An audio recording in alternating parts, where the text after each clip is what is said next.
அருட்பெருஞ்சோதி அருட்பெருஞ்சோதி தனிப்பெரும் கருணை அருட்பெருஞ்சோதி. எல்லா உயிர்களும் இன்புற்று வாழ்க, வள்ளல் மலரடி வாழ்க வாழ்க, கொல்லாவிரதம் குவளை எல்லாம் ஓங்குக, நல்லோர் நினைத்த நலம் பெறுக, நன்றி நினைத்த எல்லோரும் வாழ்க இசைந்து. உலக மக்களே, அறிவார்ந்த அன்பர்களே, ஆண்மநேய ஒருமைப்பாட்டுடைய அன்பர்களே, அருட்பெருஞ்சோதி ஆண்டவருடைய திருவிளையாடலை பார்த்து கொண்டிருக்கிறோம். அருட்பெருஞ்சோதி ஆண்டவருடைய திருவிளையாடல் எப்படியெல்லாம் நடைபெற்றது என்பதை திருவற்பாவிலே நமது பிள்ளை பெருமானவர்கள் அருளியதை ஒவ்வொரு பாடலின் மூலமாக அந்த விளக்கத்தை பார்த்து கொண்டிருக்கிறோம்.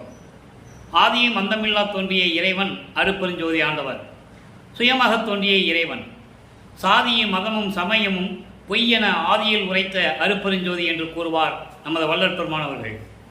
சாதியும் மதமும் பொய்யும் காண ஆதியானாதயம் அருட்பெருஞ்சோதி. இப்படி சாதிகளையும் மதங்களையும் மார்க்கங்களையும் கடந்த ஒரு இறைவன் அருட்பெருஞ்சோதி ஆண்டவர். அருட்பெருஞ்சோதி ஆண்டவர் இந்த பிரபஞ்சத்தை உருவாக்கி உலகங்களை படைத்து, உலகங்களை காக்கக்கூடிய தலைவர்களை படைத்து, 5 தொழில்களையும் அவர்களுக்கு கொடுத்து, படைத்தல், காத்தல், அழித்தல், மறைத்தல், அருளல் போன்ற 5 தொழில்களையும் கொடுத்து, அந்த பதத்தலைவர்களுக்கு பெயரிட்டு பிரம்மன், திருமால், ருத்திரன், மகேஸ்வரன், சதாசிவம் என்ற 5 தலைவர்களையும் உருவாக்கி இந்த பிரபஞ்சத்தை இயக்க வைத்தார்கள் அருட்பெருஞ்சோதி ஆண்டவர். இந்த பிரபஞ்சம் தோன்றிய காலத்திலிருந்து 4 யுகங்கள் தோன்றிவிட்டன. ஒவ்வொரு யுகத்திற்கும் ஆயுள் காலம் உண்டு. கிரேத யுகம், திரேத யுகம், துவார யுகம், கலியுகம். இந்த ஒவ்வொரு யுகங்களும் முடிந்த உடனே, அந்த யுகங்கள் முடிந்த உடனே அடுத்த யுகம் பிறக்கும். கிரேத யுகத்திற்கு 17,28,000 வருடங்கள், திரேத யுகத்திற்கு 12,96,000 வருடங்கள், துவாபர யுகத்திற்கு 8,64,000 வருடங்கள், கலியுகத்திற்கு 5,000 வருடங்கள். சித்தாந்தமும் வேதாந்தமும் கூறுகின்றன 4,32,000 வருடங்கள் கலியுகத்திற்கு ஆயுள் காலம் என்று. ஆனால் நம்ம பிள்ளை பெருமானவர்கள் கூறுகிறார் 5,000 வருடங்கள் தான் கலியுகத்திற்கு. அந்த கலியுகம் 1900 ஆண்டுகளிலே முடிந்து விட்டது என்று கூறுகிறார். ஆக கலியுகத்தினுடைய கடைசி திருவிளையாடல் அருட்பெருஞ்சோதி ஆண்டவருடைய திருவிளையாடல்.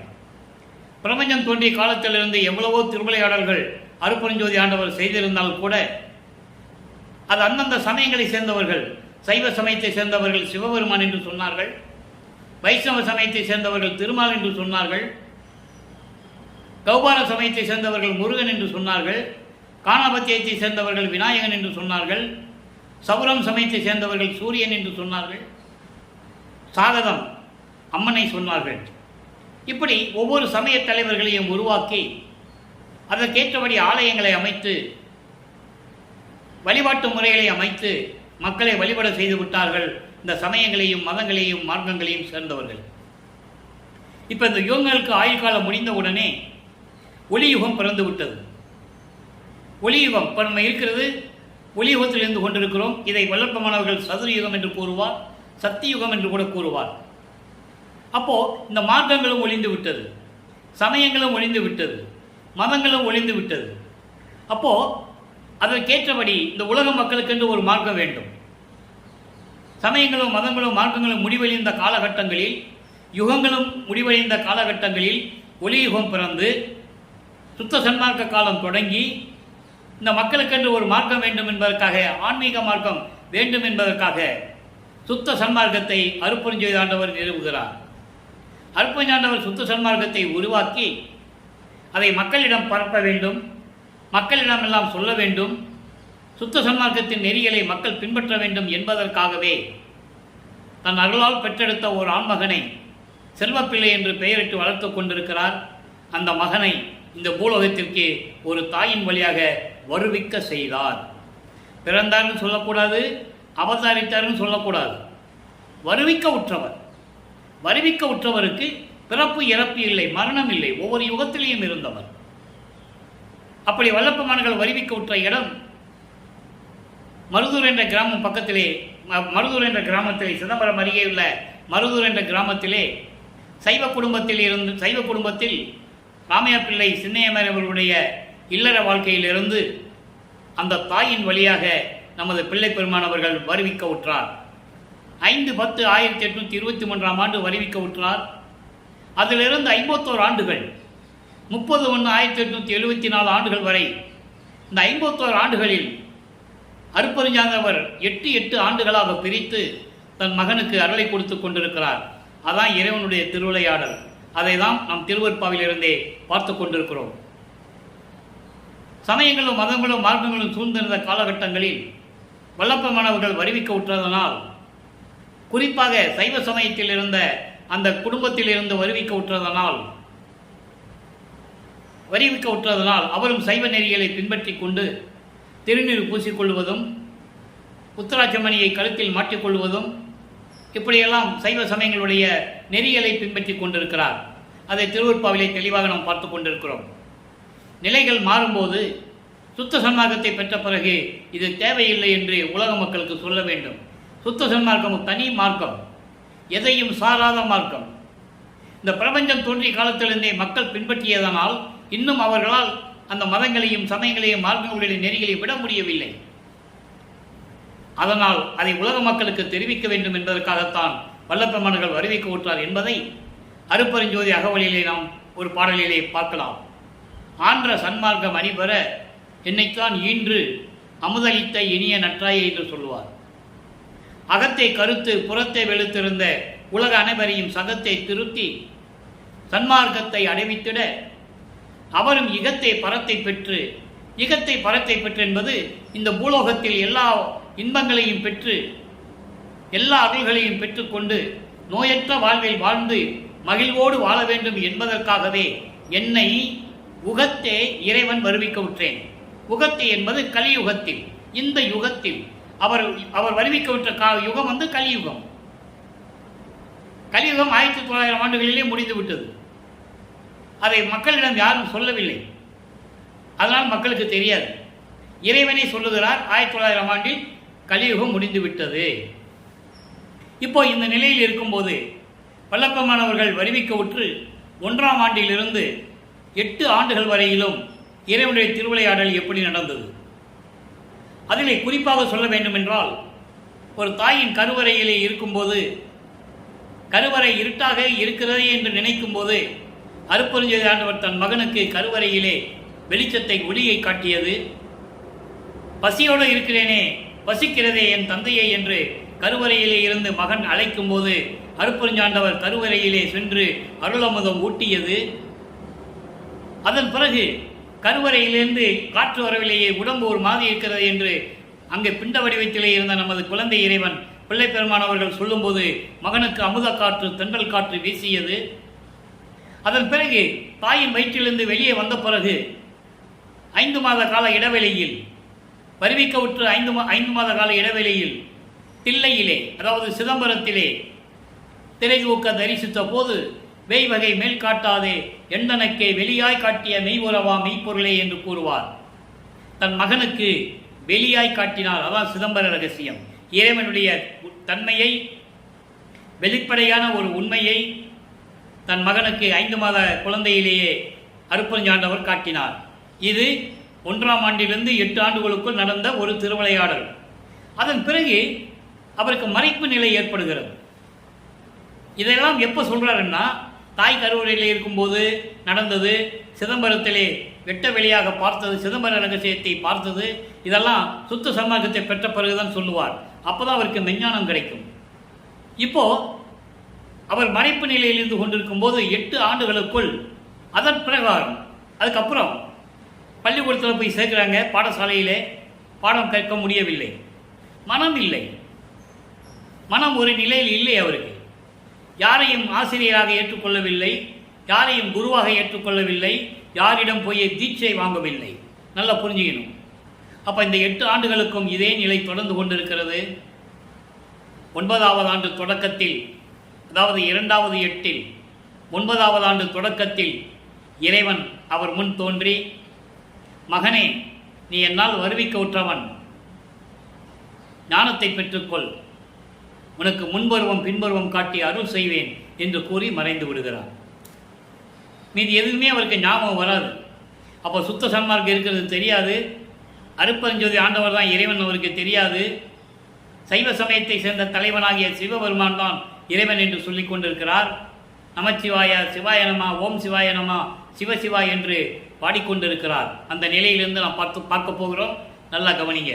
இப்போ வல்லப்பமானவர்கள் சமய நெறிகளை பின்பற்றி கொண்டு திருநீர் பூசிக்கொண்டு உத்ராட்சமணியை கழுத்திலே மாட்டிக்கொண்டு சிவசிவா, நமச்சிவாய, ஓம் சிவாய நம என்று இறைவனை வழிபட்டு கொண்டு இருக்கிறார். அப்போ திருவருள் முறையீடு உதயமாகிறது. திருவருள் முறையீடு 1ஆம் திருமுறையிலே 6வது பதிகம். இன்னும் 5 பதிகங்கள் அதுக்கு முன்னால் இருக்குது, நம்ம பின்னால் பார்க்க போகிறோம். 6வது பதியத்திலிருந்து தான் இறைவனுடைய திருவிளையாடலை பார்த்துட்டு இருக்கோம். திருவருள் முறையீடு மொத்தம் 232 பாடல்களை உடையது. இதுவரை 223 பாடல்களை பார்த்திருக்கிறோம். ஒவ்வொரு பாடலிலும் இறைவனிடம் எப்படி முறையீடு செய்கிறார் என்பதுதான் திருவருள் முறையீடு என்ற பதிகத்திலே நாம் பார்த்து கொண்டிருக்கிறோம். இப்போ வல்லப்பமானவர்கள் 9வது ஆண்டிலிருந்து 16 ஆண்டுகளுக்குள் இருக்கிறார். இப்போ இந்த நிகழ்ச்சி நடக்கும்போது 9வது ஆண்டிலிருந்து 12 ஆண்டுகளுக்குள் இருக்கிறார். இப்போ இந்த திருவருள் முறையீடு பாடலை பாருங்க. பாடல் புரியாவிட்டால் கூட இறைவன் கொடுத்த விளக்கம் மிகவும் எளிமையாக இருக்கும். புரிகின்ற வீட்டு அகம்போந்து அடிபட்டு புறங்கடையில் திரிகின்ற நாயுக்கும் சிரிப்பாம். என் பாவி சிறு பிழையை சொருகின்ற புண்ணில் கனல் இடல் போல் எண்ணுந்தோறும் நெஞ்சம் எரிகின்றது. என் செய்குவேன் பிறைவார் சடை என் அமுதே, பிறைவார் சடை என் அமுதே என்று கூறுகிறார் இறைவனை. இந்த பாட்டுடைய விளக்கம் பாருங்க.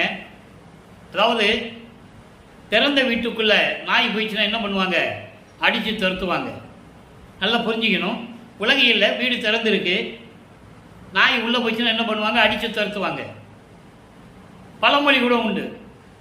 அனுமதி இல்லாமல் உள்ளே வீட்டுக்குள்ளே போயிட்டா என்ன திறந்த வீட்டுக்குள்ளே நாய் நுழையிற மாதிரி நுழையிறீங்க அப்படின்னு கேட்பாங்க இல்லையா?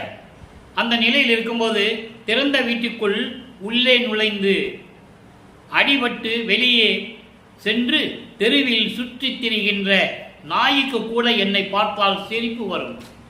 நாய் கூட என்னை பார்த்து சிரிக்குதுன்ற காரணம் நல்லா புரிஞ்சுக்கணும். நீங்கள் 8 ஆண்டுகள் வரைக்கும், அதாவது வருவிக்க உற்று 8 ஆண்டுகள் வரைக்கும் அவருக்கு எதுவுமே தெரியாது.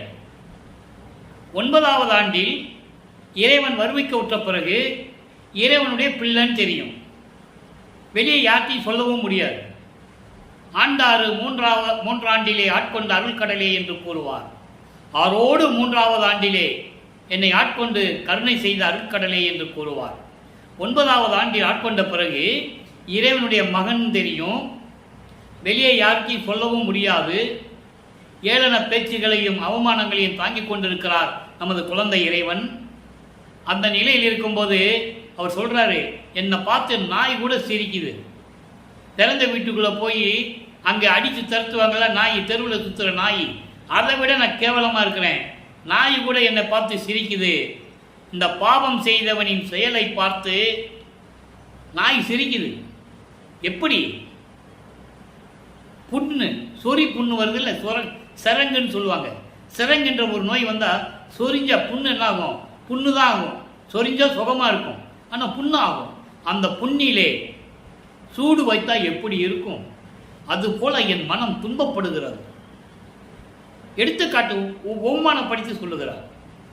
ஒரு சொரிஞ்சு புண்ணான இடத்துல சூடு வச்சா என்ன ஆகும்? அதுபோல நான் துன்பப்பட்டு கொண்டிருக்கிறேன். இதெல்லாம் நினைக்கும் போது என் மனம் எவ்வளவு துன்பப்படுகிறது தெரியுமா? மனம் எரிகிறது என்று சொல்லுகிறார். நீ வருவிக்க செய்து விட்டாய், முன்பருவம் பின்பருவம் காட்டி அருள் செய்வேன் என்று கூறி மறைந்து விட்டாய். நான் படுகின்ற துன்பங்கள் கொஞ்சம் நஞ்சமல்ல, எவ்வளவு அவமானங்களை தாங்கிக் கொண்டிருக்கிறேன் என்று கூறி இறைவனிடம் முறையீடு செய்கிறார். பிறை சூடிய இறைவனே, பிறை சந்திரனே, சடையில் சூடிய இறைவனே, சிவபெருமானே, தியாகராஜ பெருமானே, அமுது போன்ற இறைவனே, விரைவில் வந்து எனக்கு அருள்வாயாக என்று சொல்லி முறையீடு செய்கிறார். இந்த நிலை தொடர்கிறது. அதன் பிறகு 13 ஞானம் கிடைத்து விட்டது அல்லவா? இறைவன் ஞானத்தை கொடுத்து விட்டார். ஞானத்தை பெற்ற பிறகு முதலாக நமது குழந்தை இறைவன் பிள்ளைப்பெருமானவர்கள் ஏழுகணர் பகுதியிலிருந்து, சென்னையிலே ஏழுகணர் பகுதி என்ற ஒரு பகுதி இருக்கிறது. இப்போ மின்ட்டுன்னு சொல்லுவாங்க. இப்போ வள்ளலார் நகர் என்று சொல்லுவாங்க. அந்த வள்ளலார் நகர் பக்கத்தில் தான் ஏழுகிணறு தெரு என்ற ஒரு பகுதி இருக்குது. அங்கே வீராசாமி முதலியார் தெரு, அதில் தான் அவங்க இருக்கிறாங்க. அங்கே இருந்து திருவொற்றியூருக்கு நடந்து செல்லுகிறார். தியாகராஜ பெருமானை வழிபடுவதற்காக எப்படியாவது அருளை பெற வேண்டும் என்ற ஏக்கத்தில், மன வருத்தத்தில் நடந்து செல்லுகிறார். நல்லா கவனிக்கணும். அப்போ அவர் எங்கே போனாலும் நடந்து தான் போகணும். பறக்கிற சக்தி அப்போ அவருக்கு கிடையாது. எல்லாம் இருக்குது, ஆனால் மறைப்பு நிலையில் இருக்குது. இறைவனுடைய மகன், அவர் என்ன வேணாலும் செய்யலாம், ஆனால் மறைப்பு நிலையில் இருக்கிறது. தன் மகனை பக்குவப்படுத்துகிறார். அருட்பெருஞ்ஜோதி ஆண்டவர் பக்குவப்படுத்துகிறார். சமயங்களிலும் மதங்களிலும் மார்க்கங்களில் இருக்க செய்து மகன் என்று தெரிவித்த பிறகு அவரை எப்படி பக்குவப்படுத்துகிறார் என்பதை தான் நாம் பார்த்து கொண்டிருக்கிறோம். இப்போ 2ஆம் திருமுறை உருவாகிறது. போகிறாரு, நடந்து போகிறாரு. தியாகராஜ பெருமாள் கோயிலில் போய் அந்த தெருவில் போய் நின்றுகிறார். 2ஆம் திருமுறை உருவாகிறது. 113 பதியங்கள், 1207 பாடல்கள். நல்லா கவனிங்க. இப்போது இது வரைக்கும் நம்ம 24 பதியங்களை பார்த்துட்டோம். 25வது பதியம் பார்க்க போகிறோம். அதில் இன்றைக்கி 5வது பாடல். இந்த 24 பதியங்களுடைய ஒரு சுருக்கம். போக வேண்டியது, தியாகராஜனை பற்றி பாட வேண்டியது, முறையீடு செய்ய வேண்டியது, எந்த விதமான பதிலும் இல்லை. அதன் பிறகு திருமலை வாயில் செல்லுகிறார். அங்கே போய் மாசிலாமணின்னு உருவுகிறார். அங்கே இருக்கிற இறைவனுக்கு பேர் மாசிலாமணி. ஒரு பிரயோஜனம் இல்லை. நீ வாட்டுக்கு வருவிக்க செய்துவிட்டு சென்று விட்டாய். நான் உன்னை தேடி வந்திருக்கேன். வாய் திறந்து ஒரு வார்த்தை கூட பேச மாட்டேன்ற. ஏன் வந்த, எதுக்கு வந்த, என்ன பண்ணிகிட்டு இருக்கிற அப்படின்னு ஒரு வார்த்தை கூட எங்கிட்ட பேச மாட்டேன்றன்னு சொல்லி மனம் உருகி இறைவனை பற்றி பாடுவார். ஒரு பிரயோஜனம் கிடையாது. அதன் பிறகு திருவள்ளித்தாயம் என்ற ஒரு இடம் இருக்கிறது. அங்கே வந்து பதியங்களை நாம் பார்த்து விட்டோம். அங்கேயும் போய் மனம் உருகுவார். கந்த துணி கட்டிட்டு இருக்கையே, யாரை ஏமாற்ற உட்காந்துட்டு இருக்க, உனக்கு என்ன உடுத்துறதுக்கு துணியாக இல்லை, ஒன்று பண்ணு, நீ எனக்கு கந்த துணியை கொடுத்துரு, நானும் கட்டிட்டு உன் பக்கத்தில் நிற்கிறேன். வர்றவங்க போகிறவங்களாம் அப்பனும் பிள்ளையும் கந்த துணி கட்டிகிட்டு இருக்கான், மகனை தெருவில் விட்டுட்டான்னு சொல்லட்டும். அந்த பழி சொல்லுக்கும் இழி சொல்லுக்கும் ஆளாகாதே, விரைவில் வந்து எனக்கு அருள்வாயாக என்ற பதியத்தையெல்லாம் நாம் பார்த்து விட்டோம். இப்போ ஆடல் அமுது 10. ஆடல் அமுது என்பது இறைவனை குறிப்பிடுகிறார். இறைவனை சொல்லுகிறார், ஆடல் அமுதே, ஆடல் செய்யும் அமுதே என்று கூறுவார். 10 என்பது 10 பாடல்கள் உண்டு அங்கே. அந்த பதிகத்திலே 10 பாடல்கள். அதனால் ஆடல் அமுது 10 என்ற பதிகத்திலே இன்னைக்கு 5வது பாடல்.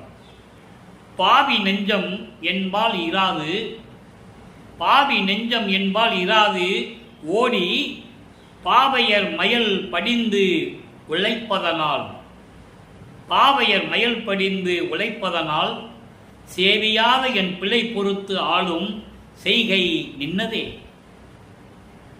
செப்பல் என் சிவனே. இந்த 4 வரைக்கும் முதல்ல அர்த்தம் சொல்லுவோம். அதாவது பாவி நெஞ்சம் என்னிடம் இருக்க மாட்டேன், அலைப்பாயுது. காரணம், ஒரு ஆண்மகனுக்கு மனம் ஒரு நிலையில் இல்லாமல் இருப்பது 16 வயது. இப்போ வல்லப்பமானவர்கள் 16 ஆண்டுகளுக்குள் இருக்கிறார், உலகிலே இருந்து கொண்டிருக்கிறார். அப்போ அவருடைய மனம் எப்படி இருக்கும்? எல்லாரும் போல தான் ஒரு மனமும் இருக்கும். அப்போ பெண்களை பார்க்கும்போது ஒரு ஆசை வரதான் செய்யும், ஒரு மயக்கம், அந்த மாயைகள் வரதான் செய்யும். பெண்களை பார்த்தோடனே, அழகான பெண்களை பார்த்த உடனே மனதில் ஒரு எண்ணம் வரும், அது இயற்கை. அதுபோல இறைவன் சொல்லுகிறார், இந்த பாவி மனம் என் சொல்லை கேட்காமல் என்னிடம் இருக்காமல் ஓடிப்போய் பெண்களின் காம வழியில் சிக்கி, அதாவது மயக்கத்தில் வீழ்ந்து திரிந்ததனால் உன்னை மறந்து விட்டேன். பெண்களினுடைய காதல் மயக்கத்தில் சிக்கி, அந்த காம வழியில் சிக்கி நான் இருந்து சுற்றி திரிந்ததனால் உன்னை நினைக்க மறந்து விட்டேன், உன்னை வணங்க மறந்து விட்டேன். சேவியாதே, சேவியாதே என்றால் உன்னை வணங்காமல் அந்த தவறை செய்து விட்டேன். இருந்தாலும் அந்த செயலில் மன்னிப்பது உனது கடமை அல்லவா? நீதானே செய்ய வைத்தாய், நீதானே எல்லாமே எனக்கு கொடுத்து கொண்டிருக்கிறாய். ஆக இப்படியெல்லாம் இருக்கின்ற நிலையை மாற்றி நீ எனக்கு அருளை கொடுக்க வேண்டும். நான் என்ன சொல்லுவது சிவனே? செப்பல் என் சிவனே, நான் என்ன சொல்லுவது? எல்லாமே உன்னுடைய செயல்தானே என்று சொல்லி இந்த பாடலை அருளியிருக்கிறார்கள். அடுத்து பாருங்க, காவி நேர் விழி மலையார் காவி நேர்விழி மலைமகள். காவி நேர்விழி மலைமகள் என்பது அழகிய கண்களை உடைய மலையரசியான உமையால்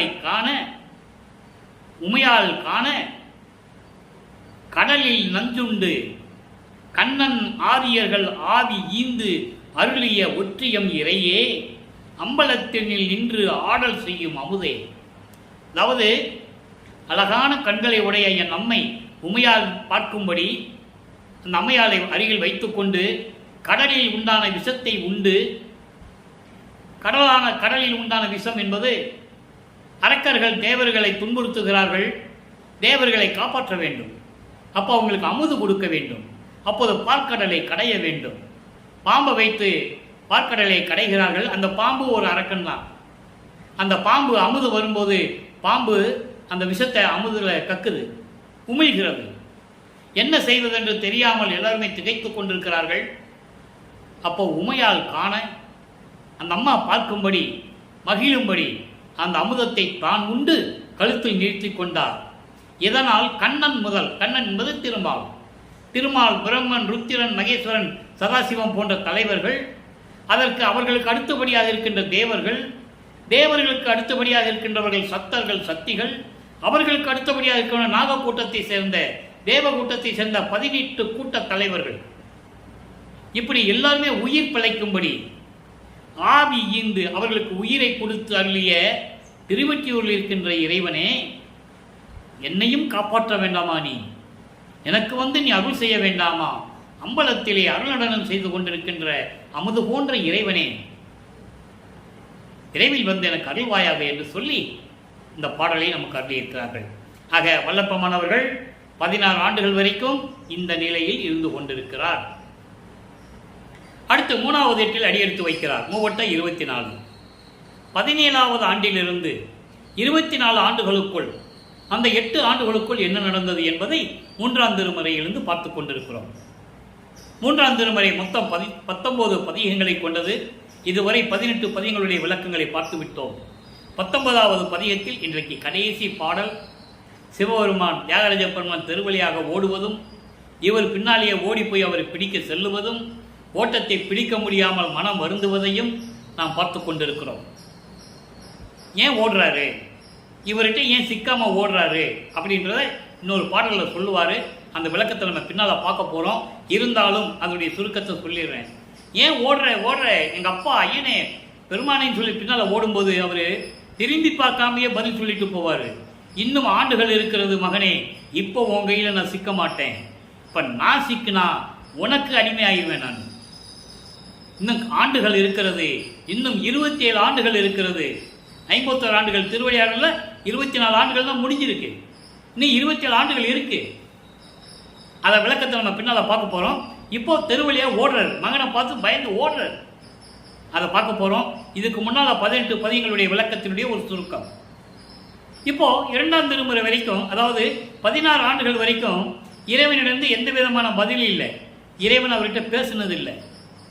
இப்போ 3ஆம் திருமுறை உருவாகும் போது இப்போ தியாகராஜ பெருமானை அங்கே காட்சி கொடுப்பார் மகனுக்கு, இங்கேருந்து பார்த்து ரசிப்பார், அதோட சரி. பவனி வருவார், பவனியில் வரும்போது காட்சி கொடுப்பாரு, அதோட சரி. ஒரு வார்த்தை பேசுனதில்லை. இப்படியே இருந்துகிட்டு இருக்காருன்னு சொல்லி இவர் என்ன பண்ணுவார், தன்னுடைய மன வருத்தத்தை, மனத்தில் இருக்கின்ற ஏக்கத்தை ஒரு நாரியிடம் சொல்லி தூது அனுப்புவது போல நமக்கு பாடலை அனுப்பி அருளி இருக்கிறார்கள். அதையும் பார்த்து விட்டோம். நாரை தூதுகள் செத்து போகும், திரும்பி வராது. கிளிகளிடம் தூது அனுப்புவார், கிளிகளும் போகும், வராது.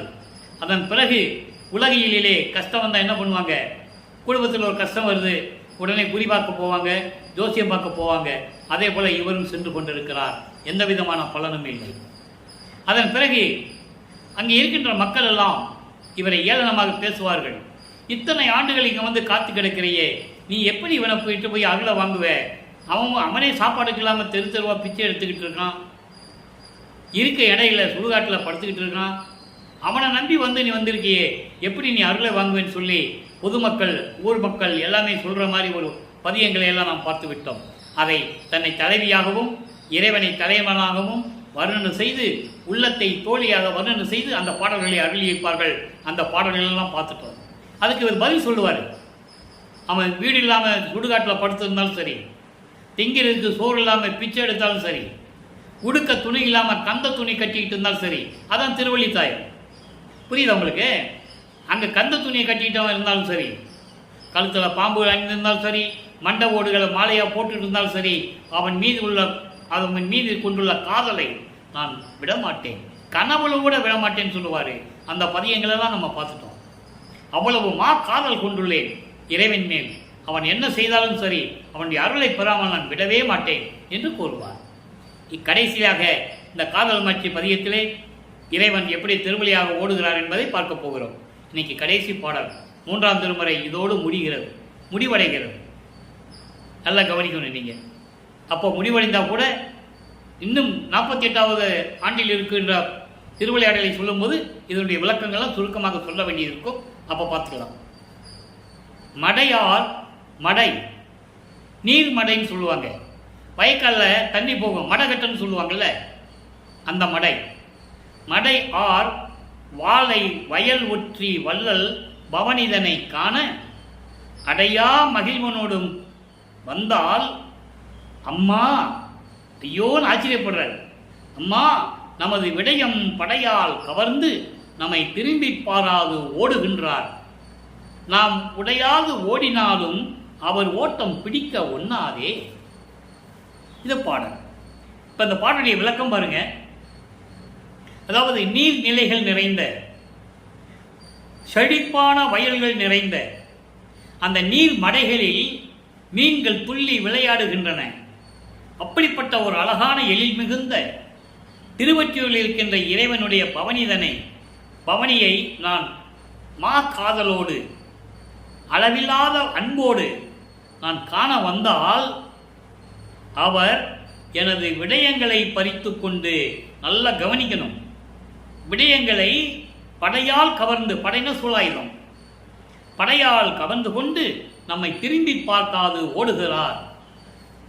விடயங்கள் என்பது உலக விடயங்கள், உலக ஆசைகள், மண்ணாசை, பெண்ணாசை, பொன்னாசை, 3 ஆசைகளையும் அந்த சூழாயுதத்தால் பறித்து கொண்டு என்னை திரும்பி பார்க்காமல் ஓடுகிறார். இதனுடைய சூட்சமமான விளக்கம் என்னவென்றால், இவர் பவனியை பார்ப்பதற்காக திருவொற்றியூரிலே அங்கே தெருவிலே நின்று கொண்டிருக்கிறார். பவனி வருகிறது. இறைவன் பார்த்து விடுகிறார் மகன் தெருவிலே நிற்பதை. அவனுடைய உலக விடயங்களை, ஆசைகளை எல்லாம் நீக்க வேண்டும், ஆனால் கையில் சிக்கக்கூடாது. அப்போ சூழாயுதத்தால் ஆசீர்வாதம் செய்து, உன்னுடைய உலக விடயங்களை எல்லாம் நான் பறித்து விட்டேன், நீக்கிவிட்டேன், மண்ணாசை, பெண்ணாசை, பொன்னாசை என்ற ஆசைகளை நீக்கிவிட்டேன் என்று சொல்லிவிட்டு திரும்பி பார்க்காமல் ஓடுகிறார். ஏன் ஓடுகிறார்? சிக்கனம்னா அவன் கேட்கிற கேள்விக்கு பதில் சொல்ல முடியாது, ஆண்டுகள் இன்னும் இருக்கு. அந்த நிலையில் சிவபெருமான் மகனை பார்த்து தெருவழியாக ஓடுகிறார். இவரும் பின்னாலே ஓடுறார். ஓட்டத்தை பிடிக்க முடியவில்லை. காரணம், அப்ப இவருக்கு பறக்கும் சக்தி இல்லை, நினைச்ச இடத்துல இருக்கிற சக்தி இல்லை. அதன் பிறகு எப்படி பெற்றார் என்பதை 4ஆம் திருமுறையிலே பார்க்க போகிறோம். நல்லா கவனிச்சுக்கிட்டே வாங்க. இப்போ உலக ஆசைகளை நீக்கிவிட்டார். நல்லா புரிஞ்சுக்கணும் நீங்க. இப்போ உலக ஆசைகளாகிய மண்ணாசை, பெண்ணாசை, பொன்னாசையை இறைவன் மகனிடமிருந்து பறித்து கொண்டு விட்டு சென்று விட்டார்.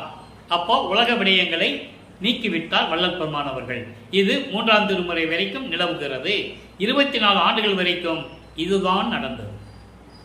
இன்னும் இறைவன் மகன்கிட்ட நின்று ஆசீர்வாதம் கொடுக்கல, கட்டி அணைச்சிக்கல, தழுவல, கொஞ்சம் மகிழல, எதுவுமே நடக்கல. உலக விடயங்களை பறித்து விட்டு, நீக்கிவிட்டு, உலக விடயங்களை தன் மகனிடமிருந்து நீக்கிவிட்டு திரும்பி பார்க்காமல் ஓடி மறைந்து விடுகிறார். அதுக்கு 4வது எட்டில் வல்லப்பெருமானவர்கள் அடியெடுத்து வைக்கிறார்கள்.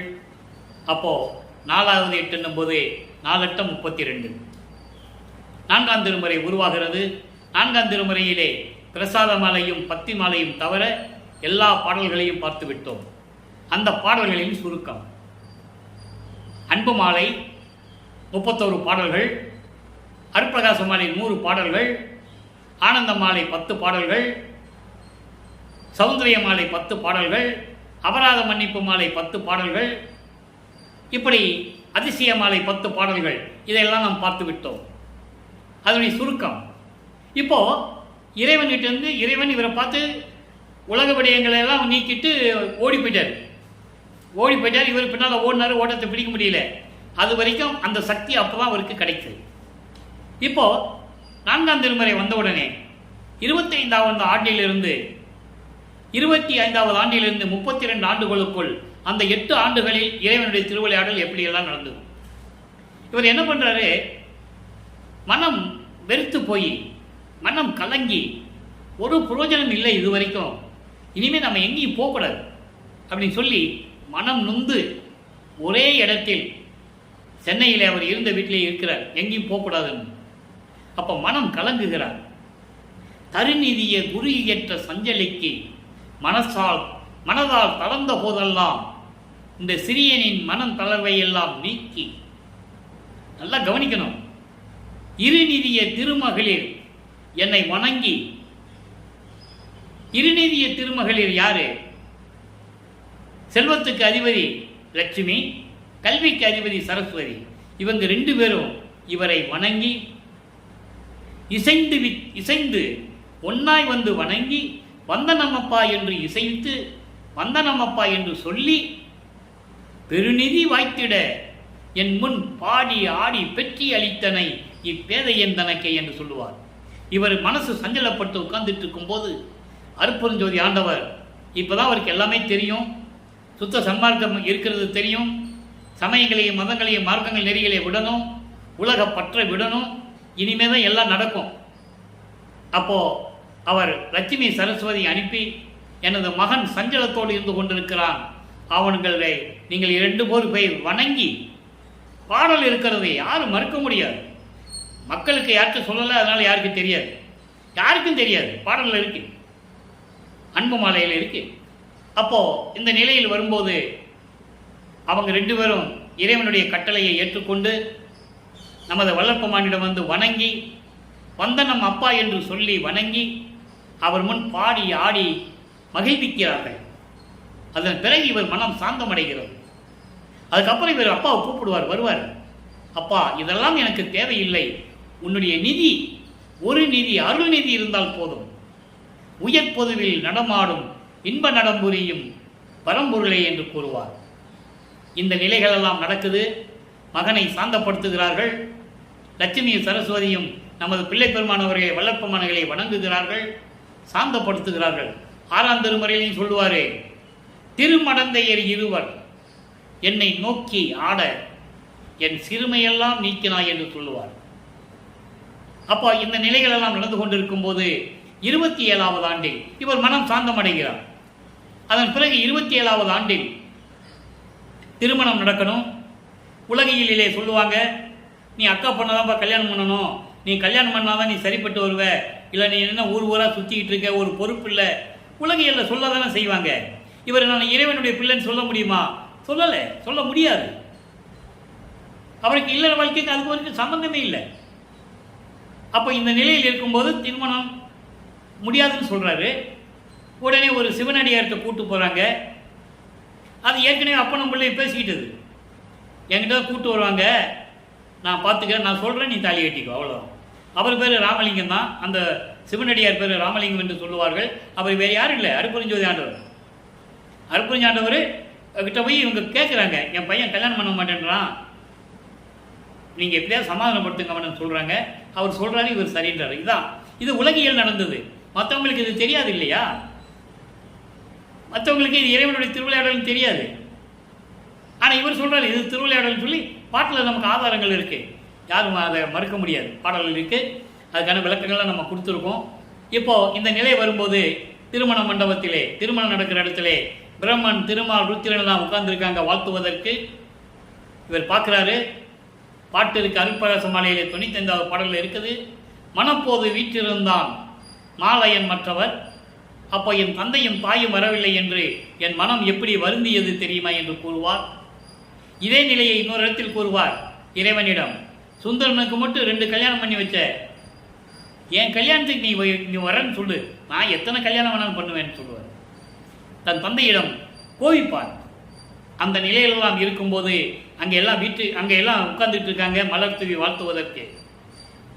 அருப்பெருஞ்சோதியும் சிவகாமி வெள்ளியும் வரவில்லை என்று இவர் மனம் வருந்துகிறார். தாயும் தந்தையும் என் திருமணத்திற்கு வரவில்லையே என்று சொல்லி அதன் பிறகு அன்று இரவிலே 2 குதிரை மாட்டின தேரில் வந்து அருப்பெருஞ்சாண்டவரும் சிவகாமி வெள்ளியும் மணமக்களை வாழ்த்தியதை 6ஆம் திருமுறையிலே கூறுவார். ஒவ்வொரு பாட்டுக்கும் ஒவ்வொரு லிங்க் இருக்குது, கனெக்டிவிட்டி இருக்குது. அப்போ இந்த நிலையில் இருக்கும்போது இவர் நனக்கோடி அம்மையாருக்கு தாலி கட்டி திருமாங்கல்யம் பூட்டி மோட்ச வீட்டை காட்டி அந்த அம்மாவுக்கு விமோசனத்தை கொடுக்கிறார். இது ஏற்கனவே நடக்கணும், நிர்ணயிக்கப்பட்டது. புராணங்களிலும் காவியங்களிலும் எத்தனையோ இந்த சாபங்கள்லாம் ஏற்படும், அதற்கான விமோசனத்தை எல்லாம் சொல்லுவாங்க, நீங்கள் கேள்விப்பட்டிருப்பீங்க. குறிப்பாக சொல்லணும்னா அன்பர்களை, நான் திருவருட்பாவை பற்றி பேசும்போது மற்ற நூல்களை பற்றியோ யாரை பற்றி பேசுவதில்லை. இருந்தாலும் ஒரு சில இடங்களில் உதாரணத்துக்காவது சொல்ல வேண்டியிருக்கிறது. ராமாவதாரத்திலே அகலிக்கு ஏற்பட்ட அந்த சாபத்தை எப்போ விமோசனம் கிடைக்கும் என்று கௌசிக முனிவனிடம் கேட்கும்போது அகலி கேட்கிறார், சாமி, தெரியாத தவறு, இந்திரன் என்னோடு வந்து உறவாடி விட்டு போய்விட்டான், உங்கள் ரூபத்தில் வந்து செய்து விட்டான், நான் என்ன செய்வது, என் மீது குற்றமில்லை என்று சொல்லும்போது இந்திரனுக்கும் சாபம் கொடுக்கிறார் கௌசிக முனி, அகலிக்கும் கொடுக்கிறார், நீ கல்லாக கடவது. அப்போ விமோசனம் எப்போ கிடைக்கணும் அவர் கேட்கிறார். ராமாவதாரத்திலே ராமன் பாதம் பட்டவுடனே நீ விமோசனம் அடைவாய். இது புராணங்களில் சொல்லப்பட்ட கதைகள். ஆனால் இதே நிலை திருவருட்பாவிலே உண்டு. அதை எடுத்து விளக்கமாக மக்களிடம் யாரும் சொல்லவில்லை. நிறைய விமோசனங்கள் உண்டு. இங்கே தருமனுக்கு உயிர் போகாது. அருப்பெருஞ்சாண்டவர் போய் மல்லாக்க படுக்க சொல்லி நெஞ்சில் மிதிப்பார், உயிர் போகும். ஏன் என் உயிர் போகலைன்னு கேட்பாரு. இது திருவருட்பாவிலே உண்டு, கதை அல்ல, கற்பனை அல்ல. நீ மனைவியை வைத்து சூதாய நேரல்லவா, அதனால்தான் உன் உயிர் போகவில்லை, மல்லாக்கப்படுன்னு சொல்லி நெஞ்சில் மிதிப்பார் அருப்பெருஞ்சாண்டவர், அவன் உயிர் போகும். அதே மாதிரி கிருஷ்ணனுக்கு உயிர் போகாது. மகாபாரதம் முடிஞ்ச உடனே ஒரு வேடன் கையால் அடிபட்டு கிடப்பான். அது முன்வினைகளுடைய சாபங்கள் என்றால் சொல்லுவார்கள். அதுக்குள்ள நம்ம போக வேண்டாம், நிறைய விளக்கங்கள் இருக்கு. அவன் ஏன் உயிர் போகல? தவறு செய்திருந்தும் பாண்டவர்களுக்கு உதவி செய்தவர். நல்லா புரிஞ்சுக்கணும் நீங்க. அப்போ இந்த நிலைகள் எல்லாம் நிறைய விளக்கங்கள் இருக்கு, அதுக்குள்ள நம்ம போக வேண்டாம். இது ஏன் சொல்றேன்னா திருவருட்பாவிலையும் வல்லப்பெருமான் கூறுகிறார். அதனால சொல்றேன், இந்த நிலைகள் இதெல்லாம் திருவிளையாடல், இறைவனுடைய திருவிளையாடல். அப்போ தாலி கட்டி எல்லா வேலையும் முடிச்சாச்சு. சமயங்களை விடணும், பற்றுகளை விட வேண்டும். திருநூரை விட்டுட்டாரு. உத்தராட்சமணியை கழுத்திலிருந்து மாட்டி கீழே, அதாவது கலட்டி எரிஞ்சிட்டாரு. வெள்ளாடை போட்டுக்கிட்டாரு, முக்காடு போட்டுக்கிட்டாரு. ஸோ உலகப்பற்றை தொடர்ந்து விட்டார். மண்ணாசை, பெண்ணாசை, பொன்னாசை விட்டாச்சு. சரிய கிரிய யோகம் என்ற 12 விட்டாச்சு. அது சமயங்களையும் மதங்களையும் மார்க்கங்களையும் சார்ந்தது. அந்த பற்றுகளையும் விட்டாச்சு. இப்போ நிலைகள் மாறுகிறது. வல்லப்பெருமானவர்கள் 5வது எட்டில் இருந்து கொண்டிருந்தார். 33வது ஆண்டிலிருந்து 40 ஆண்டுகளுக்குள் என்ன நடந்தது, அந்த 8 ஆண்டுகளில் என்ன நடந்தது என்பதையெல்லாம் பார்த்து விட்டோம். சுத்த சன்மார்க்கை வாங்குவதற்காக தத்துவங்களை கடந்து, அந்தங்களை கடந்து, இந்த சரிய கிரிய யோகம் என்ற 12 நிலைகளையும் கடந்து, பரவெளி, பரம்பரவெளி, பராபரவெளி, பெருவெளி, பெருசுகவெளி என்ற வெளிகளை எல்லாம் கடந்து வெட்ட வெளியான சுத்த சிவஞான வெளியில் அமைந்திருக்கின்ற சத்தியஞான சபைக்கு பறந்து சென்று கொண்டிருக்கிறார். அண்டங்களை தாண்டி, உலகங்களை தாண்டி சென்று கொண்டிருக்கிறார். பாடல்களிலே உண்டு, நான் எப்படி போனேன், பறந்து சென்றேன், எப்படி அண்டங்களை கடந்தேன், எப்படி தத்துவங்களை கடந்தேன் என்று பாடல்களிலே கூறியிருக்கிறார். மக்கள்கிட்ட யார் சொன்னது? 202 வருஷமா யார் சொல்லவே இல்லை. அவர் அருப்பெருஞ்சோதி ஆண்டவராகியும் 154 ஆண்டுகள், 152 ஆண்டுகள் முடிய போகிறது. யாரும் சொல்லலை. சொன்னதெல்லாம் மக்களுக்கு தெரியும். முக்காடு போட்ட சாமியார் சோறு போட சொன்னாரு, தமிழ் துறவி அவர் ஞானின்னு இப்படி தானே சொன்னாங்க. அண்டங்களை கடந்து, தத்துவங்களை கடந்து அங்கே இருக்கின்ற சத்தியஞான சபையிலே சுத்த சன்மார்க்கத்தை பெறப்போகிறார் என்று யார் சொன்னது? அவர் சொல்றார் வல்லப்பெருமான் பாடலில். யாரும் மறுக்க முடியாது இல்லவா? உண்மைகள் இருக்கின்றன. அப்போ இந்த நிலையில் போய் சுத்த சன்மார்க்கத்தை வாங்குகிறார். மகனை தந்தை வரவேற்கிறார். வா மகனை என்று சொல்லி மகனை இந்த ஆடைகளை கலைந்துவிட்டு சவரம் செய்து என்று சொல்லுவார். பாடல்களிலே உண்டு. சவரம் செய்து புத்தாடை அணிந்து அணிகலன்களை பூட்டி மங்கள கோலத்துடன் வருவாயாக என்று கூறுவார். இவரும் அதே போல நீராடி அணிகள் அணிந்து பட்டாடை அணிந்து போய் அந்த சிங்காசனத்திலே அமருவார். அருட்பெருஞ்சோதி என்றவர் மணி மகுடம் சூட்டுவார். மகுடம் சூட்டுவார். எல்லாம் தெளிவாக இருக்கு பாடல்கள். அப்போ எல்லாரும் அவரை வாழ்த்துகிறார்கள். அருட்பெருஞ்சாண்டவர் பறைசாற்றுகிறார். உலகறிய இவன் என் மகன், என் இளவரசன், எனக்கு பிறகு இந்த பிரபஞ்சத்தை இயக்கப் போகின்றவன், 5 தொழில்களையும் செய்து கொண்டு இந்த பிரபஞ்சத்தை இயக்கப் போகின்றவன் என்ற பிரபஞ்சத்தின் உண்மையை பறைசாற்றுகிறார் அருட்பெருஞ்சோதி ஆண்டவர். அதை வல்லற்பமானவர்கள் பிரபஞ்ச வெற்றி என்று பறைசாற்றுவார். அருள்ஜோதி ஆனேன் என்று அறையப்பா முரசு, அருளாட்சி பெற்றேன் என்று அறையப்பா முரசு, மறுசார்பு தீர்ந்தேன் என்று அறையப்பா முரசு, மரணம் தவிர்த்தேன் என்று அறையப்பா முரசு. பிரபஞ்சத்தின் வெற்றி. இது எங்க வச்சு சொல்லுவாரு? அங்கே மேட்டுக்குப்பத்தில் வச்சு சொல்லுவார். அதை நம்ம பின்னால் பார்க்க போகிறோம். அதனால தான் அந்த சப்ஜெக்ட் இது வரைக்கும் நான் பேசலை. அங்கே இப்போ நம்ம 5வது ஆண்டுகள் 5-8 முடிஞ்சு 6வது 8 தொடக்கத்தில் வரும்போது வல்லப்பமானவர்கள் விண்ணுலகத்திலிருந்து நேராக பூலோகத்திற்கு வரும்போது கரும்புலியிலே உறைவிடமாக கொண்டுள்ளார். அங்கே 9 ஆண்டுகள் இருந்தார் கரும்புலியிலே. அங்கே தந்தையும் மகனும் எப்படி உரையாடினார்கள், அருட்பெருஞ்சோதி ஆண்டவரும் இவரும் எப்படியெல்லாம் வருங்காலத்தில் என்னென்ன நடக்க வேண்டும் என்பதையெல்லாம் சீர்தூக்கி உரையாடினார்கள் என்பதையெல்லாம் பாடல்களை பார்த்து விட்டோம். இப்போ கரும்புலியை விட்டு விடைபெறுகிறார். இங்கே பார்வதிபுரத்திலே தர்மசாலையை அமைத்து, பார்வதிபுரம் மக்கள் தானமாக கொடுத்த இடத்திலே தர்மசாலையை அமைத்து ஒரே நாளிலே அணை அடுப்பை ஏற்படுத்தி பசியோடு வருகின்றவர்களுக்கு பசியை போக்கிக் கொண்டிருக்கிறார். இப்போ வல்லப்பமானவர்கள் 6வது 8 இருந்து கொண்டிருக்கிறார். 6-8-48 எல்லார்களையும் பெற்றுவிட்டார். நல்லா கவனிச்சுக்கணும். நீங்க எல்லார்களையும் பெற்றுவிட்டார். 2 தவிர அருட்பெருஞ்சோதியை வாங்கணும், திருவருள் செங்கோலாட்சியை வாங்கணும். இது 2 தான் பாக்கி. இது எல்லாத்தையும் பெற்றுவிட்டார். இப்போ தர்மசாலையிலே இருந்து கொண்டிருக்கிறார். தர்மசாலையில் இருக்கும்போது என்னென்ன நடந்தது அது உலக மக்களுக்கு சொல்லுகிறார். திருவுட்பாவின் மூலமாக நாம் பார்த்து கொண்டிருக்கிறோம். அதிலே பாடல்களில் இல்லாத ஒரு விளக்கம். மீதி எல்லாம் பாடல்கள் இருக்கு. ஒரு விளக்கம் மட்டும் பாடல்களில் கிடையாது. 1869ஆம் ஆண்டு நீதிமன்றத்திலே வழக்கு தொடர்ந்தார் ஆறுமுக நாவலர். எப்படி? எந்த பல்கலைக்கழகத்திலும் படிக்காமல், புலவர் பட்டம் பெறாமல், வடலூரிலே ராமலிங்கம் பிள்ளை என்பவர் பாடல்களை ஏற்றிக்கொண்டு திருவற்பா என்று சொல்லிக்கொண்டும் இது திருமுறைகள் என்று சொல்லிக்கொண்டும் பாடல்களை ஏற்றிக்கொண்டிருக்கிறார்கள்.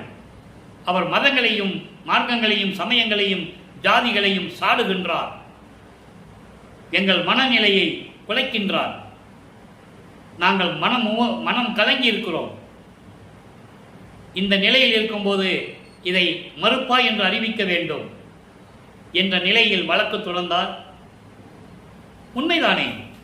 இவர் இயற்கையின் உண்மையை, பிரபஞ்சத்தின் உண்மையை பாடல்களில் கூறிக்கொண்டிருக்கிறார். அது அவங்களுக்கு புரியாது. அவங்க மதங்களையும் மார்க்கங்களையும் சமயங்களையும் சார்ந்தவர்கள், ஜாதிகளை பின்பற்றி கொண்டிருக்கின்றவர்கள். அவங்களுக்கு இதெல்லாம் பிடிக்காது இல்லையா? அதனால கோர்ட்டில் கேஸ் போட்டாங்க. போடட்டும், போட்டு விட்டாயிற்று. விசாரணை வருகிறது. வாதி அங்கே இருக்கிறார். யாரு? ஆறுமுக நாவலர் தான் வாதி. வாதியை கூப்பிட்டு விசாரணை நடத்துகிறார்கள். நீதிபதி நடத்துகிறார். எப்படி இதை நீங்கள் மறுக்கிறீர்கள் சொல்லும்போது அவர் தெளிவாக சொல்லுகிறார், இதெல்லாம் பாடலில் கிடையாது, இதெல்லாம் பாடலில் கிடையாது. என்ன, இறைவன் கொடுத்த ஒரு சூட்சமமான விளக்கங்கள், அவ்வளோதான். விவாதம் பண்ண இப்படி தானே பண்ணியிருக்கணும். அப்போ சொல்றார் அவரு, ஜாதிகளையும் மதங்களையும் மார்க்கங்களையும் இவர் சாடிக்கொண்டிருக்கிறார், எங்கள் மனம் புண்படுகிறது. இப்படியெல்லாம் பாடல்களை எழுதுவதற்கு அவர் தகுதியானவர் அல்ல. எந்த புலவர் பட்டமும் பெறவில்லை அவர். இலக்கண நயத்தோடும் இலக்கிய நயத்தோடும் இது எழுத முடியாது. என்னை போன்ற கற்றவர்கள் தான் இது எழுத முடியும் என்று வாதாடுகிறார். அதன் பிறகு பிரதிவாதியை விசாரணை செய்ய வேண்டும் அல்லவா? நீதிபதி கூறுகிறார், பிரதிவாதியை ராமலிங்க பிள்ளையை அடையுங்கள் என்று சொல்லி. நல்லா கவனிக்கணும், அது வரைக்கும் அவர் அங்கே இல்லை. வல்லப்பமான அது வரைக்கும் அதுங்க இல்லை, இவங்க எல்லாம் பார்க்குறாங்க, ராமலிங்கம் வரல, நம்ம கேஸு ஜெயிச்சிரும், நம்ம ஜெயிச்சிட்டோம் அப்படின்னு மிகுந்த சந்தோஷத்தோடு இருக்கிறாங்க. 3 தடவை பேரை வச்சு ராமலிங்க பிள்ளைன்னு கூப்பிடுறாங்க. அங்கே வந்து உதயமாகிறார் இறைவன். எல்லாம் திகைப்போட இருப்பாங்க இல்லையா? அப்போ கூட அவங்களுக்கு தெரியல இவர் இறைவன். நல்லா கூட இருந்தவர்களே சதி செய்தார்கள் என்று சொல்லுகிறார். அந்த பாடல் விளக்கெல்லாம் நான் சொல்லியிருக்கேன். யாரும் மறுத்தே பேச முடியாது, அவ்வளவு உண்மைகள் திருவருட்பாவிலே இருக்கிறது.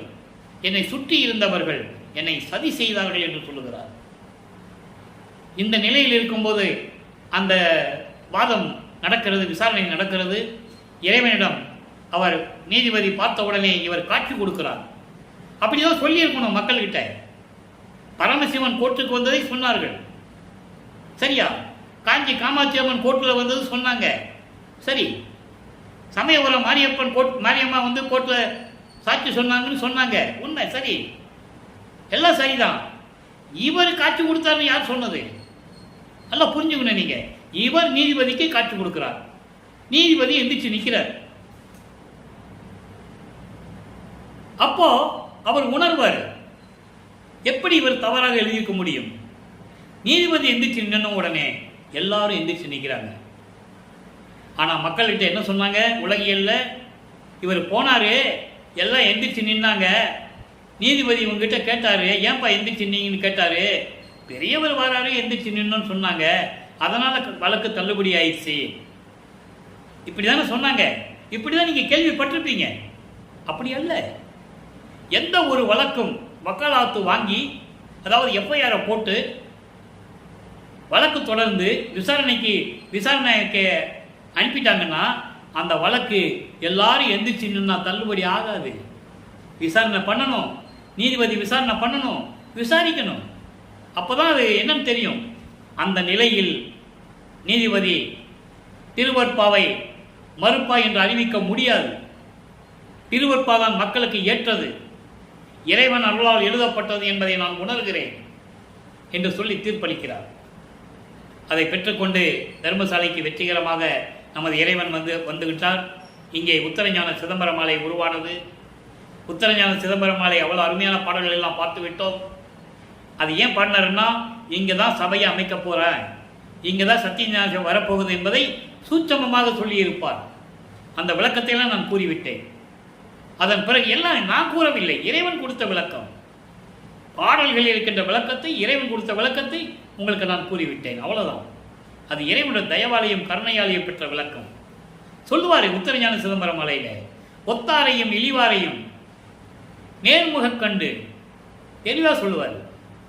எல்லாம் ஏமாற்றிட்டு வருவான், சமயங்களையும் மதங்களையும் மார்களையும் சாத்திட்டு இங்கே வந்து அகழி கேட்பான், கொடுக்காத. சுத்த சன்மார்க்கத்தை சேர்ந்தவனுக்கெல்லாம் கொடுத்துரு, மித்தவங்களுக்கு பரிகாரம் பண்ணி விட்டுரு, அவ்வளோதான், முடிஞ்சு போச்சு.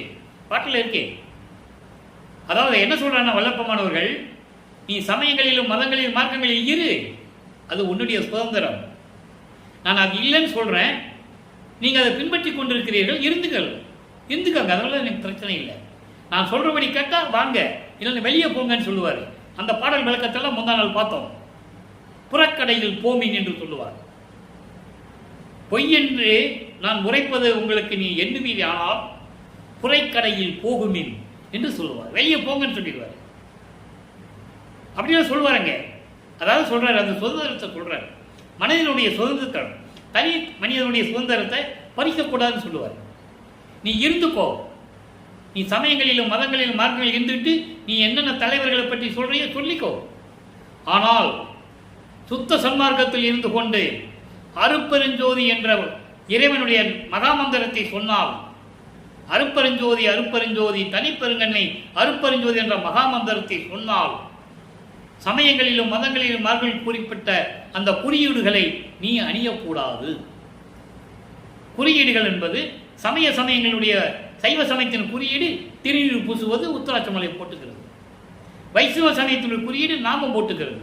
அது கொண்டி நாமம், பட்ட நாமம், ஒத்த நாமம், நிறைய விஷயங்கள் இருக்கு. நீ போட்டுக்கோ. அதை போட்டுக்கிட்டு அருப்பறிஞ்சோதி சொல்லாத.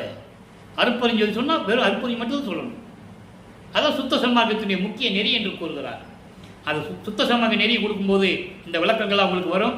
இப்போ இந்த நிலையில் இருக்கும்போது 6ஆம் திருமுறையிலே வல்லப்பெருமான்கள் தர்மசாலையில் இருக்கும்போது என்ன நடந்தது? 6ஆம் திருமுறை என்பது ஒரு பகுதி மட்டும்தான் மேட்டுக்குப்பம். நல்லா புரிஞ்சுக்கணும். மீதி நடந்ததெல்லாம் கருங்குழியும் தர்மசாலையும். நல்லா புரிஞ்சுக்கணும் நீங்க. இப்போ தத்துவ வெற்றி, தத்துவங்களை எப்படி ஜெயிச்சாரு உலக மக்களுக்கு சொல்றாரு. நல்லா கவனிச்சுட்டே வாங்க, நேரம் சென்று கொண்டு இருக்கிறது. மாயை என்னும் படு திருட்டு சிரிக்கி மாயையை ஒரு பெண்ணாக உருவப்படுத்துகிறார். மாயை என்னும் ஒரு திருட்டு சிரிக்கி, நான் சொல்லுவதை கேள், உன் மாயையெல்லாம் சும சுமையா வரிந்து கட்டிக்கொண்டு உன்னுடைய சேட்டையெல்லாம், மாயை என்னும் ஒரு சிரிக்கி உன் சேட்டையெல்லாம் மூட்டை மூட்டையா கட்டிக்கிட்டு உன் சாயை என்னும் பெண் இனத்தார், சாயம் என்னும் பெண் இனத்தார் யாரு? மாமாயை துரோதை. என் அம்மை திரோதை அகன்றாள்னு சொல்லுவார் ஒரு இடத்துல. திரோதை தான் கடைசி. அப்படி மாமாயையும் திரோதையும் தான் உன் பெண் கூட்டத்தை சேர்ந்தவர்கள். அவங்களையும் நீ கூட்டிக்கோ. அவங்களையும் கூட்டிக்கிட்டு இதெல்லாம் மூட்டை மூட்டையா கட்டிக்கிட்டு உன் தலைமையில வச்சு சுமந்துக்கிட்டு அந்த தெரியுவார் ஒரு சந்து, அந்த சந்து வழியா போய் காட்டுக்குள்ள போய் பேய் என காட்டு இடை ஓடி பிழைத்திடுவி. இல்லை என்றால் நான் பேசுவதற்கு முன்னாலேயே, நீ பேசுவதற்கு முன்னாலே உன்னை எரிச்சிடுவேன், சாம்பலாக்கி விடுவேன், சாவடிச்சிடுவேன், வாய்த்திடுவேன், போயிடுன்னு சொல்றாரு. நான் தயவே பார்க்க மாட்டேன், பின்னும் முன்னும் பாரேன். பின்னும் முன்னும் பாருன்னு என்ன அர்த்தம்? தயவு தாய்ச்சலமே கிடையாது. உன்னை கண்டிப்பாக எரிச்சு சாம்பலாக்கிவிடும், போய்விடு. நான் யாரு நினைச்சிட்டு இருக்கேன்? என்ன தெரியுமா உனக்கு? ஆய் ஆய், என்னை நீ அறியாயோ? என்னை யாருன்னு தெரியுமா உனக்கு? நீ என்னை யாருன்னு ஆராய்ச்சி பார்த்துருக்கியா? நான் யார் தெரியுமா? எல்லாம் செய்வல்லார் அருள் அமுது உண்டு, அருப்பெருஞ்சோதி ஆண்டவருடைய அருள் அமுதத்தை நான் உண்டு, அருள் நிலை மேல் அமர்ந்த பிள்ளை நான். நல்லா கவனிக்கணும். அருள் நிலை மேல், அருள் நிலை மேல் என்னது? கடவுள் நிலை. அருப்பெருஞ்சோதிக்கு அப்புறம் நான் தான். எங்க அப்பா தகப்பனுக்கு அப்புறம் பிள்ளை தான். எங்க அப்பா மன்னன், நான் இளவரசன். தெளிவா சொல்றாரு. கடவுள் நிலை மேல் அமர்ந்த பிள்ளை நான். அதனால எல்லாம் மூட்டை வச்சு ஓடி போங்கன்ற. அடுத்து சுத்த சிவநிலை. நல்லா கவனிச்சுட்டே வாங்க. ஒவ்வொரு பாடலும் ஒரு அருமையான பாடல் இருக்கும். 106வது பதிகம் சுத்த சிவநிலை, 35வது பாடல். நல்லா கவனிங்க. தர்மசாலையில இறைவன் எப்படி இருக்கிறார் உலக மக்களுக்கு சொல்றார். நல்லா கவனிச்சுக்கணும். யாரும் மக்கள்கிட்ட சொல்லலை. தர்மசாலைன்னா சோறு போடணும், அவ்வளவுதான். சோறு போடுறாரு, சோறு சாப்பிடுங்க, இதை மட்டும் தான் சொன்னாங்க. தர்மசாலையிலே எப்படி இறைவனுடைய திருவிளையாடல் நடந்தது சொல்லணும்ல. இன்று தொடங்கி இங்கே எம்பெருமான் என்னாலும் நன்று துலங்க நடம்புரிவான் தர்மசாலையிலே. ஏன்னா இங்கேதான் ஜீவகாருண்ய ஒழுக்கம் இருக்கு. கொலையும் புலையும் தவிர்த்த இடம், ஜீவகாருண்ய ஒழுக்கம் தோன்றிய இடம், பசி போக்குதலை நீக்கிய இடம். இனிமேல் இன்று தொடங்கி தர்மசாலையை தொடங்கிட்டாரு. இங்கு முதல் இங்கே இந்த தர்மசாலையிலே எம்பெருமான் என்னாலும் நல்லபடியாக எல்லாமே நடக்கணும் என்பதற்காக நடம்புரிவான். அணையா அடுப்பு அணையக்கூடாது. எப்படியும் அங்கே பசியாற்றுதல் நடக்கும். அது இறைவனுடைய திருவிளையாடல். யாராலும், ஒரு தனிப்பட்ட மனிதனால மட்டுமல்ல, இறைவனுடைய திருவிளையாடல் எப்படியும் நடக்கும் என்பதை இங்கே குறிப்பிடுகிறார். அதை நான் சுட்டிக்காட்ட கடமைப்பட்டிருக்கிறேன், பதிவு செய்யவும் கடமைப்பட்டிருக்கிறேன். அப்படி இங்கு திருவிளையாடல் செய்து கொண்டு அணையா அடுப்பு எந்நேரமும் எரிந்து கொண்டிருக்கும். அதுக்கப்புறம் சொல்வாங்க, என்றும் என் சொல் சத்தியம். நான் இப்போ பேசுகின்றதெல்லாம் உண்மை, சத்தியம் என்று எண்ணி சகத்தீர் அடைமின்கள். உலக மக்களே, சுத்த சன்மார்க்கத்திற்கு வாருங்கள், இங்க வாங்கன்னு சொல்றாரு. வாங்க, தர்மசாலைக்கு வாங்க. அதுக்கப்புறம் சால வழியா சபைக்கு போகலாம், அது பின்னால் நடக்க போறது. நித்தியம் பெற்று உயலாம் நீர், நீங்கள் எல்லாம் மரணமில்லா பெருவாழ்வில் வாழலாம், வாங்கன்னு சொல்றாரு. இதைத்தான் ஞானசரியில சொல்லுவாரே. ஞானசரியை நம்ம அங்க பார்க்க போறோம். மேட்டுக்குப்பம் போனப்புறம் அந்த பதிகம் நிலுவையில் இருக்கு. 107வது பதிகம் ஞானசரி இருக்கு. இன்னும் நிறைய பதிகங்கள் இருக்கு. வாதனை கல்வி என்ற ஒரு பதியம் இருக்கு. அதெல்லாம் இன்னும் நம்ம சொல்லலை. அதெல்லாம் மேட்டுக்குப்பத்தில் வரும்போது சொல்லுவோம். அந்த 3 ஆண்டுகளில் என்ன நடந்ததுன்னு அங்கே வச்சு சொல்லுவோம். சரியா? இப்போ உலக பேரில் சொல்றாரு, எப்படி இருக்கும் சுத்த சன்மார்க்கம் வந்துச்சுன்னா? விஷம் பெற்ற உயிரெல்லாம் விடம் அற்று வாழ்ந்தன, விஷம் தஞ்சுக்கள் எல்லாம் விஷம் நீக்கி உயிரினங்களுக்கு எந்த தொல்லையும் கொடுக்காமல் வாழ்ந்தன. மடம் பெற்ற மனிதர்கள் மதிபெற்று வாழ்கின்றனர். அறியாமையில் இருந்துகிறார்களே, சமயங்களையும் மதங்களையும் மார்க்கங்களையும் பின்பற்றி கொண்டு, ஜாதிகளை பின்பற்றி கொண்டு, கோச்சர சண்டையிலே ஈடுபட்டு கொண்டு துன்பப்பட்டு கொண்டிருந்த மனிதர்கள் எல்லாம் மதி பெற்று, மதி தெளிவிழ்ந்து அறிவு பெற்று வாழ்கின்றனர். தினம் பெற்றே எழுகின்றார் செத்தார் தினம் தினம். அதான் எழுவார் மேடை. அது பின்னால் அமைக்கும் போது, சத்தியஞானம் அமைக்கும் போது எழுவார் மேடையை நம்ம சொல்லுவோம். செத்தவர்கள் எழுகின்றார்கள் என்றால் சுத்த சன்மார்க்கத்தை தெரியாமல் இறந்து போனார்களே, அவர்கள் மறுபடியும் மனித பிறவெடுத்து வந்து கொண்டிருக்கிறார்கள்.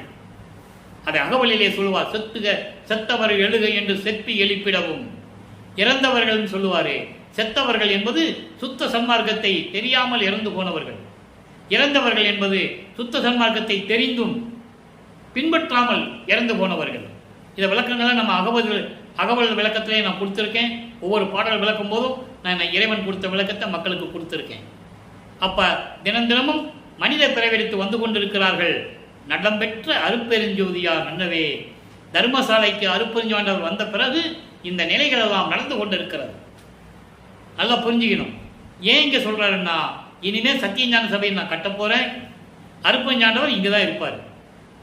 அங்கே மேட்டுக்குப்பத்தில் அருப்பெருஞ்சாண்டவர் என்னோட வந்து கலந்துக்குவார்னு சொல்லுவார். அதை நம்ம பின்னால் பார்க்க போகிறோம். இவ்வளவு திருவிளையாடல் நடக்குது மக்களே.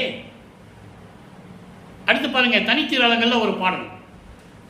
என்னுடைய விண்ணப்பம் இது கேட்க எம்பெருமான், நின்னுடைய பெருங்கருணை நீதி உடையேன், ஆதலினால் பொன்னுடையான் அயன் முதலாம் புங்கவர் வரை வியவேன், என் தன்னுடைய செயலெல்லாம் தம்பிரான் செயல் என்றே. இறைவா, என் தந்தையே, அருப்பெருஞ்சோதி ஆண்டவரே, நான் ஒரே ஒரு விண்ணப்பம் மட்டும் சொல்றேன், நீ கேட்டுக்கோ. உன்னுடைய அருள் செல்வத்தையெல்லாம் நான் பெற்று விட்டேன். நான் ஏற்கனவே சொல்லிட்டேன், ஏற்கனவே இப்பதான் சொன்னேன். ஏற்கனவே எல்லா அருளையும் அவர் பெற்று விட்டார். தர்மசாலையில் இருக்கும் போதே, கருங்கோலிலும் தர்மசாலையிலும் எல்லா அருளையும் பெற்றுக்கொண்டார். ஆனால் வெளிப்படுத்தவில்லை. முடிவாக சொல்லுவது மேட்டுக்குப்பம். அப்போ விண்ணப்பம் வைக்கிறாரு, நான் விண்ணப்பம் வைக்கிறேன் கேட்டுக்கோ. இதையெல்லாம் நான் அவங்ககிட்டலாம் போய் கேட்க மாட்டேன். யார்கிட்ட? திருமால்கிட்டையும் பிரம்மன்கிட்டையும் கேட்க மாட்டேன். பொன்னுடையான்னா திருமால், அயன் என்பவன் பிரம்மன். அவங்ககிட்டலாம் போய் நான் இதெல்லாம் கேட்க மாட்டேன். ஏனென்றால் நான் பிரம்மனால் படைக்கப்பட்டவன் அல்ல, திருமாலால் காக்கப்பட்டவன் அல்ல. நீயே என் தந்தை அருளுடையாய், நீயே என் தந்தை அருளுடையாய், என்னை நேர்ந்து பெற்ற தாயே. நான் யார்கிட்ட போய் எதுக்கு சொல்லணும்? உங்ககிட்ட மட்டும் சொல்றேன் அப்படின்னு சொல்றாரு. எப்படி? என்னுடைய செயலெல்லாம் உன் செயல் தானே, நான் செய்கின்ற செயல் அத்தனையுமே நீ எனக்கு கொடுத்தது தானே, எல்லாமே உன் செயல் என்று சொல்லுகிறார். அடுத்து மெய்யர்கள் வியப்புன்னு ஒரு பதிகம், 112வது பாடல், 21வது பாடல், 112வது பதிகம்.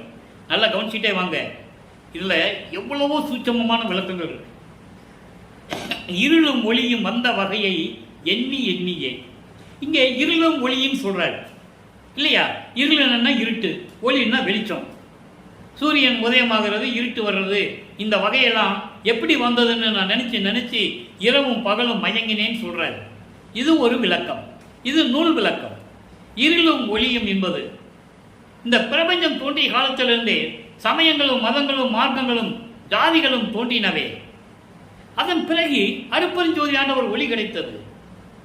இதையெல்லாம் நினைக்கும் போது எப்படி நடந்தது என்று நான் இரவும் பகலும் நினைத்து கொண்டிருக்கும் போது மயங்கினேன். என்ன, எனக்கு என்ன செய்தனே தெரியாமல் இருந்து கொண்டிருந்தேன். பிறப்பு இறப்பு அப்படின்னு சொல்லலாம். இருள் என்பது இறப்பு, ஒளி என்பது பிறப்பு. துன்பம் இன்பம், அறியாமை மெஞ்ஞான அறிவு பெற்றது. இப்படி எத்தனையோ பொருள்களை நம்ம சொல்லலாம். நீங்கள் எந்த விளக்கத்தை வேணாலும் எடுத்துக்கலாம், எல்லாமே சூட்டபிளாக இருக்கும். அப்படி இருக்கும்போது மயங்கினேன் என்னையே என்னிடம் அடைந்து எனது இனிது நன்னியே என்கிட்ட வந்து அருளும் பொருளும் கொடுத்து மயக்கமும் நீக்கி, மகனே அதெல்லாம் அப்படி, இது இப்படி, அது அப்படி, இது இப்படி என்று எனக்கு விளக்கத்தை காட்டி அன்பால் என்னை வளர்க்கின்றாய், நல்ல அமுதம் ஊட்டி. அதான் முக்கியம். அவர் அமுதமே உண்டவர். இங்க என்ன சொல்லுவாங்க? நல்லா சாப்பிட்டாரு, விருந்துக்கு போனாரு, சாப்பிட்டாரு, செஞ்சாரு, என்னென்னமோ சொல்லுவாங்க. மேட்டுக்குப்பத்தில் சமையல் ரூம் இருந்ததா? குளிக்கிற ரூம் இருந்ததா? எங்கே குளித்தாரு, எங்கே சாப்பிட்டாரு? சத்தியஞான சபையில் என்ன இருந்தது? நல்ல கவனிக்கணும். தர்ம சாயலில் இருக்கும்போது இவர் இருப்பார், அதுக்கப்புறம் சிவஞான வெளிக்கு போயிடுவார். நல்லா புரிஞ்சுக்கணும். யாராவது ஏதாவது நினைப்பாங்கன்னு சொல்லி ஏதாவது ஒரு கவலம் சாப்பிடுவார், அது அமுதமாயிடும். நான் உண்ட உணவெல்லாம் அமுதமாயிற்று என்று சொல்லுவார். பாடல் உண்டு. மலஞ்சலம் கழிக்கிறவன் இறைவனாக முடியாது, தூங்குகின்றவன் இறைவனாக முடியாது. எல்லாமே இறைவனுடைய திருவிளையாடல் வந்து கொண்டிருக்கிறது. ஆக என்னை பிள்ளையாக வளர்க்கின்றாய் நல்ல அமுதம் ஊட்டியை. ஒரே ஒரு விளக்கம் நண்பர்களே, நேரம் நெருங்கிக் கொண்டிருக்கிறது. 113வது பதிகம் அம்பலவாணர் வருகை, 33, 34 இந்த 2 பாடலும் ஒரே விளக்கம்தான். ஈனம் அறுத்து மெஞ்ஞான விளக்கு என் இதயத்தில் ஏற்றினீர் வாரீர். ஏன் அம்பலவாணர் வருகை இங்கே சொல்கிறேன்னா, இது தர்மசாலையில் இருக்கும்போது நடந்தது. கூப்பிடுறாரு, தந்தையை கூப்பிடுறாரு. ஏன்னா தர்மசாலைக்கு வந்த பிறகு அவர் வரவே இல்லை. கரும்புலியில் வரும்போது அடிக்கடி வருவார், தர்மசாலையில் எப்பயாவது ஒரு தடவை வருவார். அதனால் கூப்பிடுறாரு. நல்லா புரிஞ்சுக்கணும் நீங்கள். அப்போது ஈனம் அறுத்து சமயங்களையும் மதங்களையும் மார்க்கங்களையும் எல்லாம் நீக்கி, அதான் ஈனம், இழிவான நிலைகள். ஈனத்தை அறுத்து மெஞ்ஞான விளக்கு, எது அருப்பெருஞ்சோதி, எல்லாத்தையும் நீக்கி அருப்பெருஞ்சோதியை உள்ளத்தில் ஏற்றினீரே, வாங்க இங்க. அங்கே இருந்துட்டு என்ன பண்ண போறீங்க கேட்கிறார். அதோடு மட்டுமல்ல, உதய சுடரினார் அருப்பெருஞ்சோதி ஆண்டவரானீர் நீர், ஈடு அறியாத மெய்வீடு தந்து ஈடு இணை இல்லாத மோட்சத்தை கொடுத்து மரணமில்லா பெருவாழ்வில் வாழ வைத்து அன்பர்களையெல்லாம் வாழ வைக்கின்ற, சுத்த சன்மார்க்க அன்பர்களையெல்லாம் வாழ வைக்கின்ற இறைவனே, பண்பருக்கு அரியரே வாரி. அன்பர் என்பது சுத்த சன்மார்க்கத்தை சேர்ந்தவர்கள், வன்பர் என்பது சமயங்களையும் மதங்களையும் மார்க்கங்களையும் சார்ந்தவர். சமயங்களையும் மதங்களையும் மார்க்கங்களையும் சார்ந்தவர்கள் பார்க்க முடியாத இறைவன், அவங்களுக்கு கிடைக்க முடியாத இறைவன், கிடைக்கக்கூடாத இறைவன், இறைவனுடைய அருளை பெற முடியாதவர்கள். தெளிவாக சொல்கிறார். எனவே அன்பர்களே, எல்லாரும் சுத்த சன்மார்க்கத்தில் சேர்ந்து இறைவனுடைய அருளை பெற்றுக்கொண்டு ஜோதி வழிபாடு செய்து கொலையும் புலையும் தவிர்த்து சங்கற்ப விகற்பங்களை எல்லாம் தவிர்த்து இறைவனுடைய அருளை பெற்றுக்கொண்டு நீங்கள் நோயற்ற வாழ்வில் மனைவி மக்களோடும் உறவினர்களோடும் நீங்கள் வாழ வேண்டும் என்று இறைவனுடைய தயவாலையும் கருணையாலையும் இந்த வள்ளலார் ஒளியன் வேண்டி விடைபெறுகிறேன். மீண்டும் நாளை சந்திப்போம். நன்றி, வணக்கம். அருட்பெருஞ்சோதி அருட்பெருஞ்சோதி, தனிப்பெரும் கருணை அருட்பெருஞ்சோதி. நாளையும் இறைவனுடைய திருவிளையாடல் தொடரும். கண்டு மகிழ்ந்து இறைவனுடைய அருளை பெற்றுக் கொள்ளுங்கள்.